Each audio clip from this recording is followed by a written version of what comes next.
A few days ago, I posted on Twitter saying, the entire Prime Access is a boring, uninspiring, and dull collection, but I still bought it. I don't know, still better than the Emoji Movie, I guess. To which another user, who I think hasn't seen the Emoji Movie yet, replied with, better than the Emoji Movie?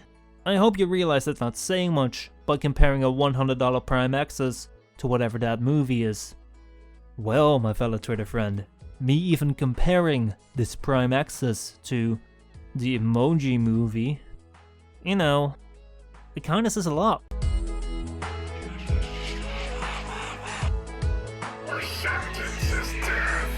I never thought I'd be making a video on the Prime Access.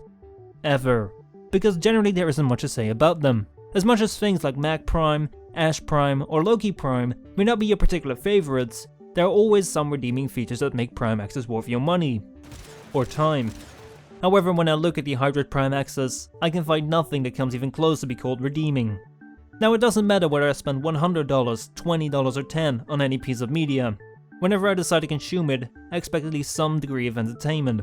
And whereas the Emoji Movie and the Hydroid Prime Access aren't entirely the same, they do both fall short in providing a solid, enjoyable piece of entertainment. Alright, I got 3 questions for you. 1. Have you ever seen an emoji? 2. Have you ever seen Twitter or Instagram? 3. Have you ever seen people desperate for attention? If you have, then you've seen the Emoji Movie. So aside from it being one of the worst pieces of media in existence, currently ranking as one of the worst movies on IMDb, it's a movie that completely misunderstood its audience, and instead of making a good, enjoyable movie, they were more interested in making this an 86-minute long advertisement. In other words, the Emoji Movie is the worst, and shouldn't be watched at all. So why would I be comparing Hydroid Prime Access to this piece of shit? Well, where the Emoji Movie has movie in its name, to remind their audience that it is, in fact, a movie, the only reason to buy Hydroid Prime Access is because Prime Access is in its name. As with the Emoji Movie, I feel that Hydroid Prime has completely misunderstood what its audience is interested in, and what would appeal for people to buy it. Now, even though Hydroid has never been particularly my favorite Warframe, I do like to give things the benefit of the doubt. I mean, why would I want Hydroid Prime to be a bad Warframe? That's also why I decided to buy it, and spend a week with Hydroid Prime. But the more I got to know and play with Hydroid, the less I understood why this Prime Access exists. I know very well that how good or bad a Warframe is can be subjective. Also, a lot of you are fucking babies that will cry for every bad thing being said about your favorite Warframe. So do keep in mind that when I talk shit about Hydroid, or any of the Prime weapons, that's because it's my opinion. I don't care about whether you like them or not. If you do, more power to you. But this is my video about why I don't like them, and this is not a mindless conclusion, I'll tell you that. So Hydroid Prime, possibly the least anticipated Prime Warframe ever. As I said before, I never really played much with the original Hydroid. First of all, because he never quite convinced me.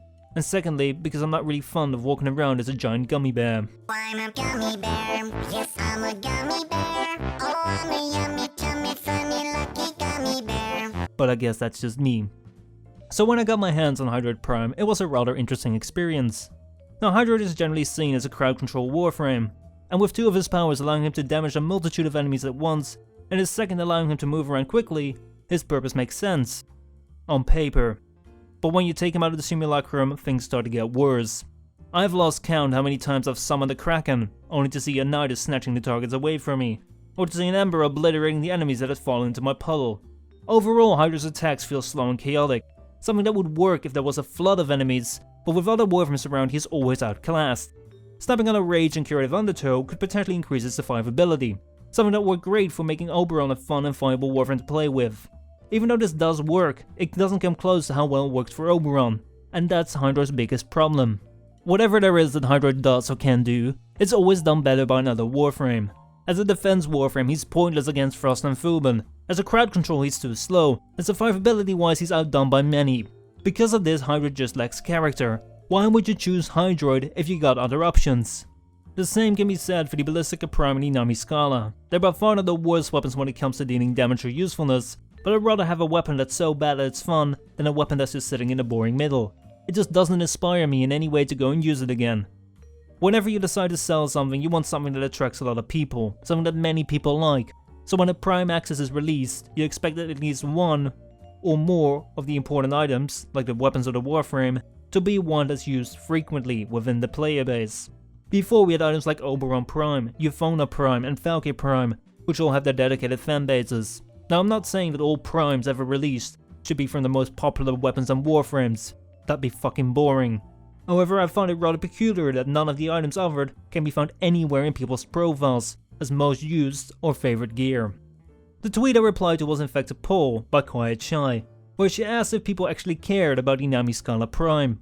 As you can see, out of the 1400 people that replied, only a small third of them actually cared about the weapon itself, where over half of them just didn't care, or only cared about the mastery they would receive from ranking it up. When the only enjoyment most people get from your entire Prime Access is the mastery points it provides, and not actually playing with the gear itself, I think it deserves to be called boring, uninspiring, and dull, even if it may cost $100 or more. Hydroid Prime. I still can't believe there's this video in my playlist now saying Hydroid. Anyway, if you want to buy the Prime Access, even after watching this video, there will be a link in the description to take you to the page where you can buy it. But maybe you have it already, or maybe you spend hours farming it. Let me know in the comments what you think of it, maybe you like it. I don't know. For some reason. Let me know in the comments. I know I forgot to mention the cosmetics, but I think it's pretty clear that paying $130 for just a signed Dana and a dangly bid doesn't really make a lot of sense, right? Anyway, be sure to check out some of my other videos. As always, all comments and ratings are really appreciated. I will see you all next time.